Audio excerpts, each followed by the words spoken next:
प्रिय दर्शक बंधु आम सिद्धार्थ भक्ति परिवार तरफ आपण मानक समस्त को सादरे नमन। दर्शक बंधु महाकार्तिक मास ए महाकार्तिक मास भणिले शंकर दास सीता संगे घेनी रघुकुल मणि कटाइले वनवास महाप्रभुंकर वनवास समय। दर्शक बंधु आमे माने एई महाकार्तिक मासरे एजावत प्रत्येक दिन गोटे गोटे अध्याय करी सप्तदश अध्याय पर्यंत श्रवण कर सारे। वर्तमान एबे आमे आसीबा आजिर अध्याय अष्टादश अध्याय। एई अष्टादश अध्याय रे आमे सुनिमा मानगोविंद महोदय आपण को आम चैनल तरफ हार्दिक अभिनंदन। आपण एपर्यंत आमको सप्तदश अध्याय शुणी सारे। आउ डेरी करबानी आसंतु आरंभ करिबा कार्तिक महात्मा का अष्टादश अध्याय।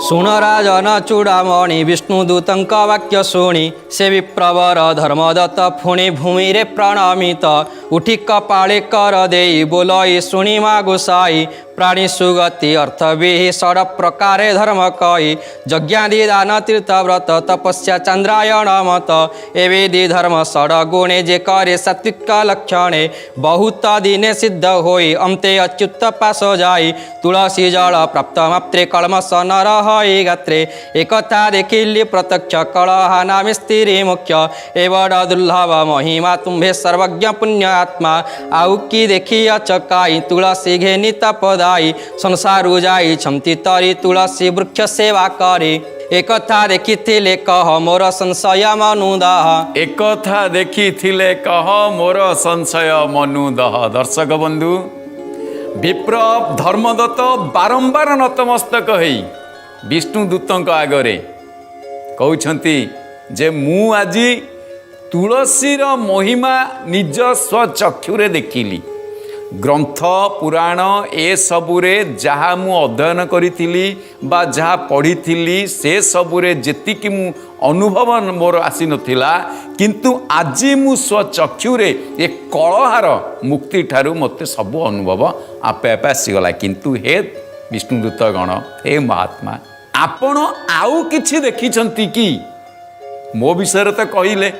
कहवा आ शुणा भितर आकाश पाताल फरक कहीं ना दुईटी जिनिस को माने विश्वास करने भितर आ अविश्वास भितर दुईटी जिनिसर माने मात्र केते 3 आंगुलर फरक आपण देखिए जहाँ आखिरे देखिथिबा कान शुणा आ मझिरे मात्र 3 आंगुलर फरक। केमिति ना कान कथा शुणा को विश्वास करा जाएनी आखि देखिथिबा कथा को निजे विश्वास करा जाए। तेणु मु एपर्यंत शुणी आज किंतु प्रत्यक्ष आखिरे देखिली। हे विष्णुदूत गण बा हे महात्मन आपण आउ जदि किछि शुणिछंती बा जानिछंती दयाकरी मते कही मोर मनरु संशय दूर करंतु। तेबे आसंतु देखिबा अर्थात ए कथाटी पुणी किए काहाकू कहूची ना प्रथमे आपण देखिबे लिखिछन नारद उवाच कथा कोठी अछि नारद पृथु संवाद रे प्रथमे कार्तिक महात्म्य अयम आरंभ रे नारद भगवान श्रीकृष्ण को सत्यभामा पचारिबा भगवान श्रीकृष्ण सत्यभामा को कहिबा एवं तारी भितरे भगवान श्रीकृष्ण कहिबा जे नारद पृथु को कहूथिले पृथु को शुणेवा भितर नारद दिने कहते जे सुख सौनकादि सुख मुनि मानक कहते ए प्रसंग मु तुम मानक कहूची। तेणु ए सबू बुली बुली आसी पहुँची पुणी नारद कहते कौटी ना से पृथुराजा को नारद पृथुराजा कहते जे धर्मदत्त ब्राह्मण एक कथा शुणा परे कृत्य कृत्य हो विष्णुदत्त पाद तले पड़ी पुनः कहते जे आउ किछि आपण जदि जानिछंती बा देखिछंती ए तुलसी महिमा विषय रे ताले मते कहंतु मोर मन रे काई संशय चाहा अछि दूर हो। एबे देखंतु आगु कोन अछि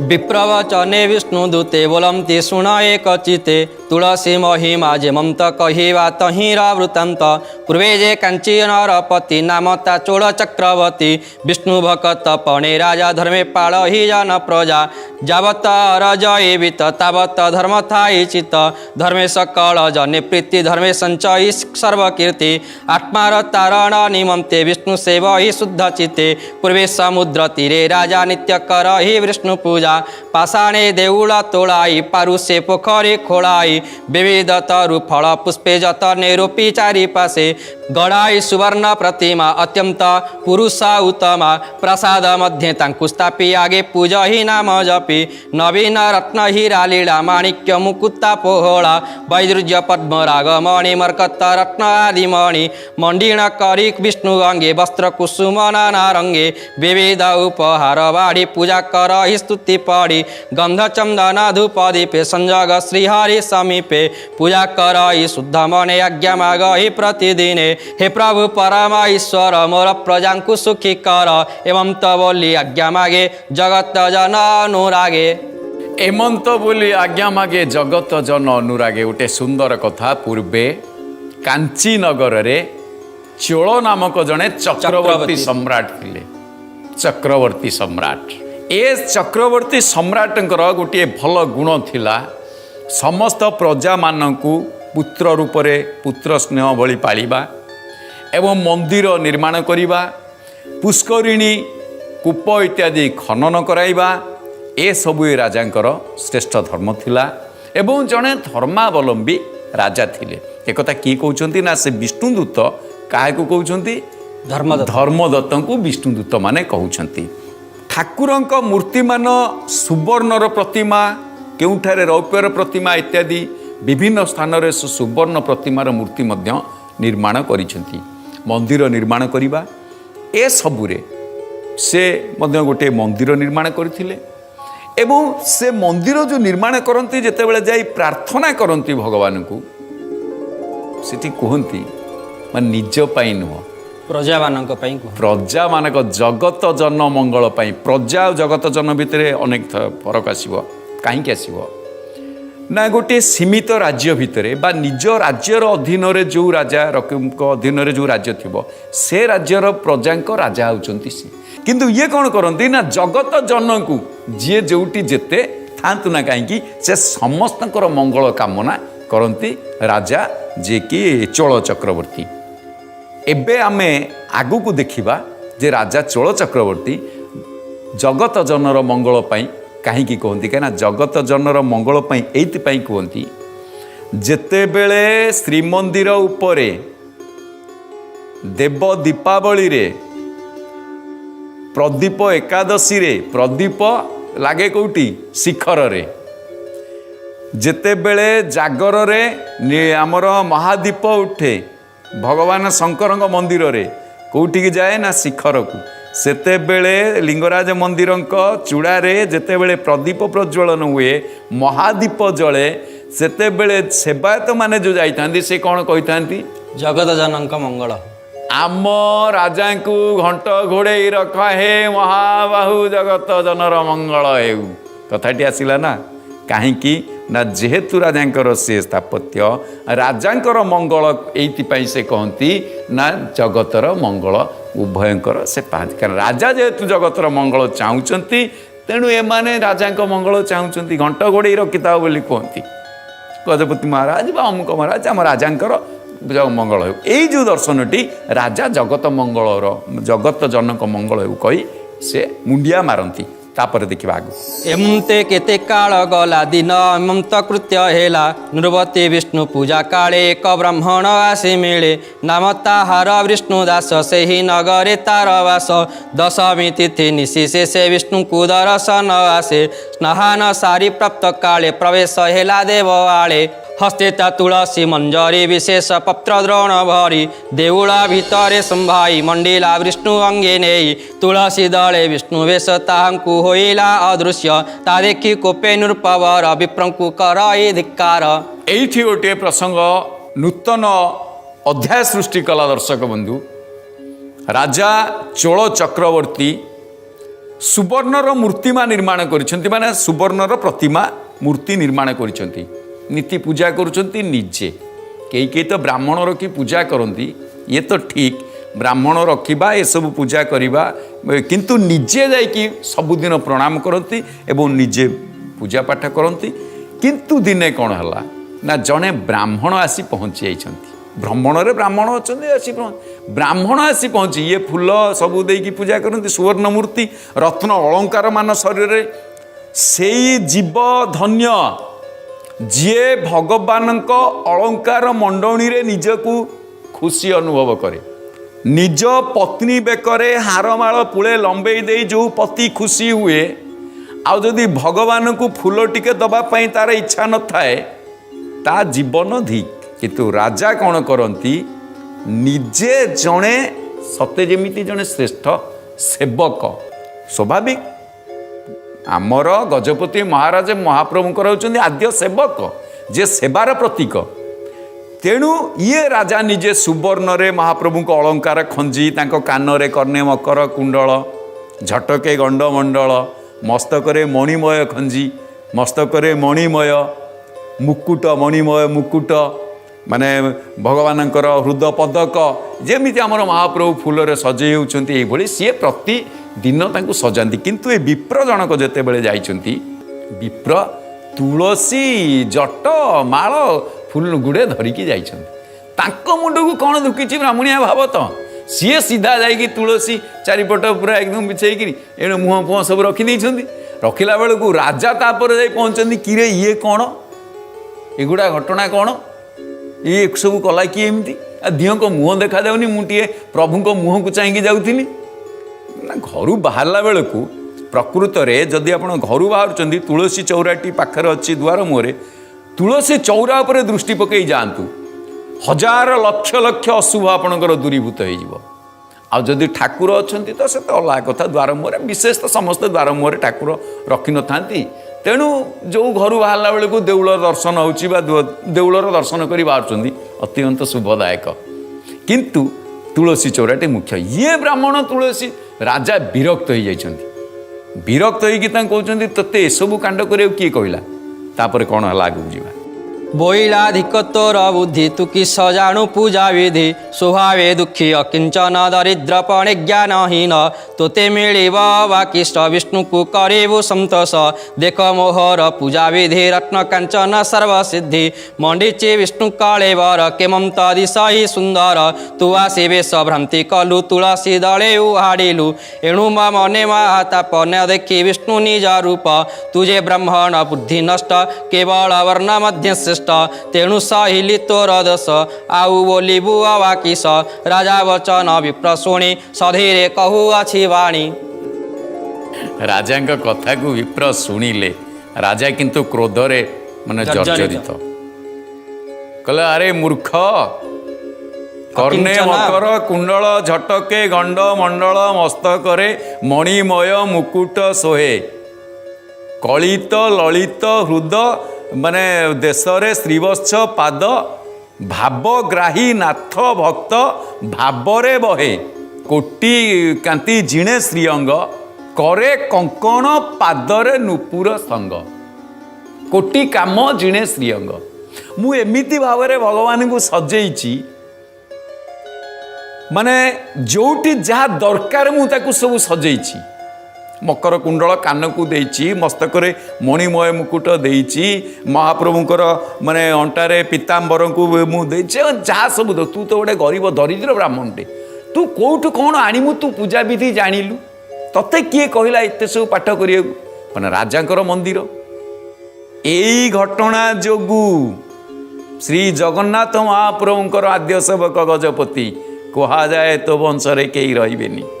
ये तो वंशर मध्य नुहंती कारण मोर बोली से शब्द आसबनी आज घटना भी से आई राजा जेहेतु निजे तोलैछंती तांकर जो मोर शब्दटी अच्छी माने निजे तोलैछंती निजे गढ़ी निजे पूजा करुछंती किंतु ब्राह्मण जते बेले देई दैछन तुलसी ये तांकु निजर पूजा उपचार सब विधि कहवा सहित रागरे कहउछंती देख तू होचु वर्ण रे श्रेष्ठ ब्राह्मण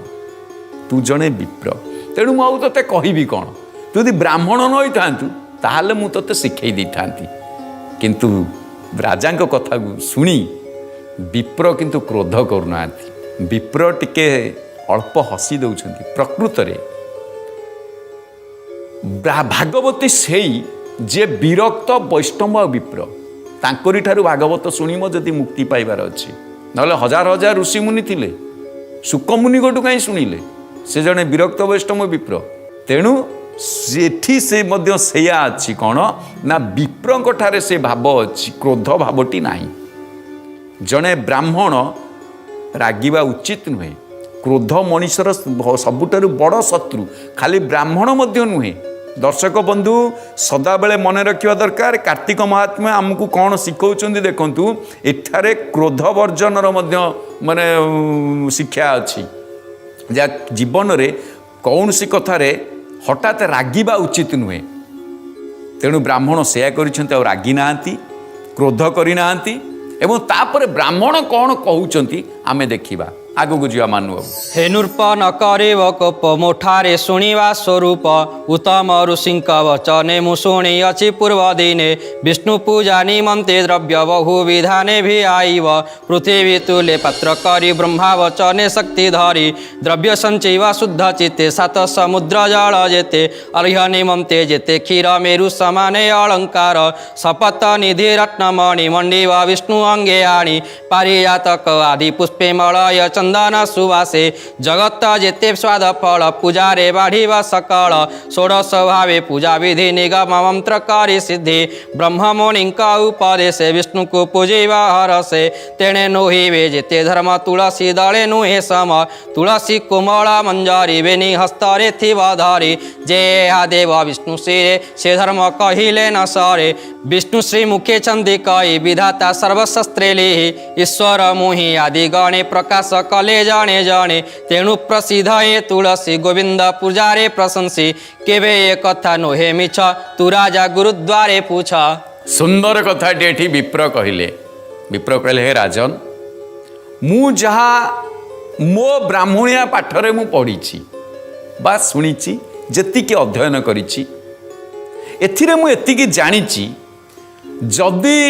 अलंकार भगवान को मंडी दिया जाए पर्वत समान अलंकार पर्वत समान अलंकार जदि भगवान को मंडी दिया जाए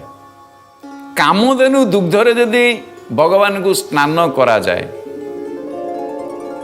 वस्त्र जदि भगवान को अम्लान वस्त्र पिंधे दिया जाए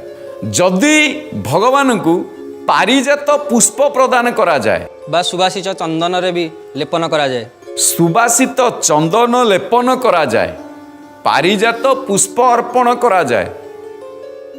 सुना रूपा हीरा नीला मोती माणिक्य वैडूर्य भगवान को जेते मंडन करा जाए भगवान एथिरे जेतिकी खुशी नुहंती एकमात्र मंजरी थिबा तुलसी बा तुलसी पत्रटीरे भगवान सेतिकी खुशी हुंती। हाँ आपण मो उपरे क्रोध करि पारंती आपण जेहेतु राजा मु मध्य आपणकर जने साधारण प्रजा किंतु जदि आपणक मनरे संदेह होउची ताले आपण गुरुदेव को पचारि पारंती। एठी ब्राह्मण कौन कले ना जदि जुक्ति करी कहि थांते मु जहा कहूची ठीक एवं राजा कहि थांते कहउथिले मु तो जहा कहूची ठीक ताले कौन होता ये समाधान आसी न था। ब्राह्मण कौन कले ना गुरु को बाटटी देखई देले हुए तो राजा मन क्रोध बेले मनीष तार भारसाम्य हरई बसए राजा को गोटे सुंदर बाट देखई देले ब्राह्मण जे जदि तुम मन को एक कथा न पाउची तुम्हें न बुझी पारुछ ताले कथा गुरु ठारू पचारिकी बुझीपार। तेणु राजा जेहेतु धर्मात्मा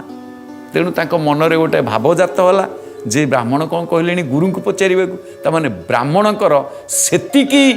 दृढ़ विश्वास अच्छी ब्राह्मण सेतिकी दृढ़तार सहित कहउचंती जे मु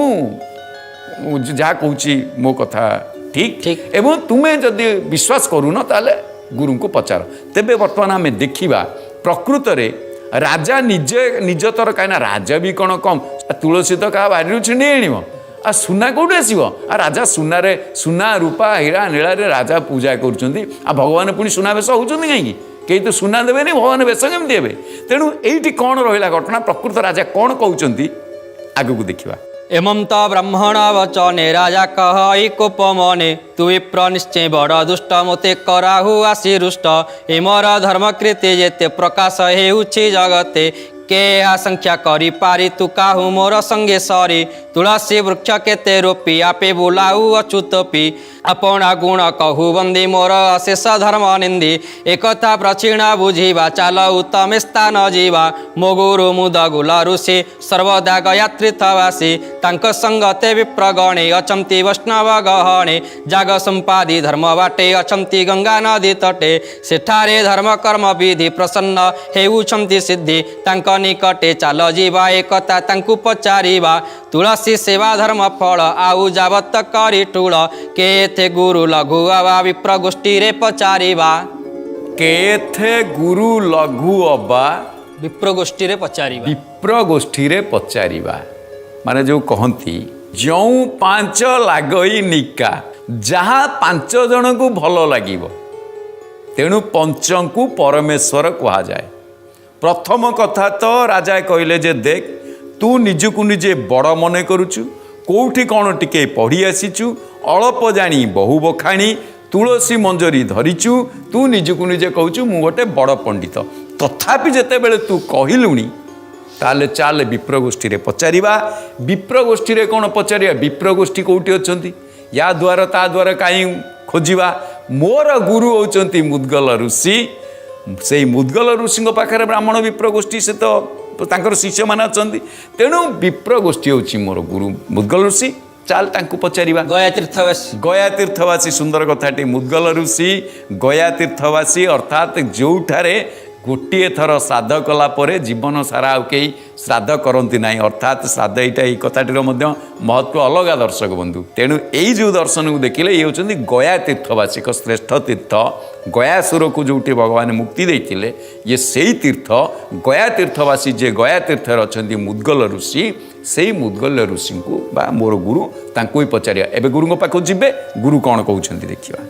एवं तो बोली विप्रमणि विप्रम को संगे संगे आणी से दिन निज पुरे रही प्रभातु गले पथ बाही तृतीय दिने अवशेष मिलिले गदाधर देशे देखिले गंगा नदी तीरे दक्षिण कूले वन घोरे बहुत शिष्यगण तुल्य यज्ञ करती मुद गुले बहुत संभार भियाई निरते अर्णदान देई विविध वन मनोहर निर्माण धर्मशाला पुरा जति वैष्णव वृंद मिली तुलसी वन प्रतिपाली दियाई नाना उपहार विष्णु सेवारे तत्पर तुला मकर मेष मास श्री एकादशी उपवास ए धर्म मान कही मुखे दिन वंचती अति सुखे तारे की चोल चक्रवर्ती आनंदे चाही चौकती जे विष्णु दास द्विजवर मने चिंता ही चक्रधर आनंद यज्ञ स्थान देखी राजा सहिते चित्त सुखी सुमरे गुरु उपदेश कहमती महादेव दास सकल लोक चिंत हरि भव सागरु जीव तरी इति श्री पद्मपुराणे उत्तराखंडे कार्तिक महात्म्ये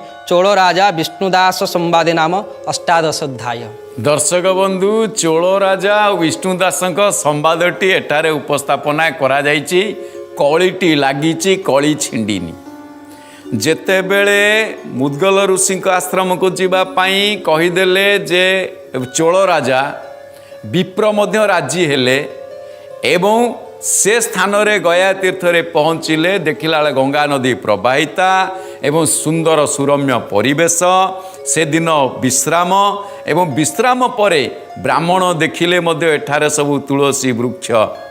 माने उत्पत्ति बा तुलसी वृक्ष माने अछंती अन्यान्य जीवजंतु माने आनंद रे भ्रमण करुचंती उभय को मध्य खुशी लागिछि विश्राम करिसंती गुरुंक सहित कथोपकथन हेइनी महादेव दास एठी महाप्रभुंक चरण रे प्रणाम करी ए अध्यायटी को एठी इति करिसंती पुणी आगामी अध्याय पाई तेबे आमे मध्य अपेक्षा करिबा आगामी अध्याय रे कौन कहउछंती महादेव दास पद्मपुराणर उत्तरखंड रे तेबे आजि पाई आमे बाणी के एठी विश्राम दवा। जय जगन्नाथ।